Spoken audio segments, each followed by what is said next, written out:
देने वाला जब भी देता देता छप्पर फाड़ के। 2024 সালে টি-20 বিশ্বকাপ, 2025 মার্চে চ্যাম্পিয়ন্স ট্রফি, আর এবার আইপিএল এর 18তম মরশুমে রয়্যাল চ্যালেঞ্জার্স বেঙ্গালুরুর 18 নম্বর জার্সিধারীর হাতে উঠল বহুল কাঙ্ক্ষিত ট্রফিটা। কে বলেছে কেবলমাত্র দলের অধিনায়ক হয়ে পরপর ট্রফি জেতাটাই বড় অ্যাচিভমেন্ট? অধিনায়ক হিসাবে অনূর্ধ্ব-19 বিশ্বকাপ বাদে আর কোনো বড় ট্রফি জিততে পারেননি বিরাট কোহলি, কিন্তু একমাত্র ভারতীয় ক্রিকেটার হিসাবে জিতেছেন 50 ওভারের বিশ্বকাপ, টি-20 বিশ্বকাপ, চ্যাম্পিয়ন্স ট্রফি এবং টেস্ট চ্যাম্পিয়নশিপ ম্যাচ, আর এবার জিতে ফেললেন আইপিএলও।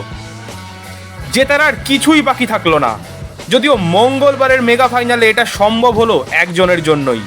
ক্রুনাল পান্ডিয়া 4 ওভারে মাত্র 17 রান খরচ করে নিলেন 2 উইকেট। তার এই অমূল্য স্পেলই কিং কোহলির হাতে তুলে দিল বহু প্রতীক্ষিত ট্রফিটি। আর তাই ম্যাচ শেষের আগেই আবেগে ভাসলেন তিনি, চোখের জলে ভিজলেন বিরাট কোহলি।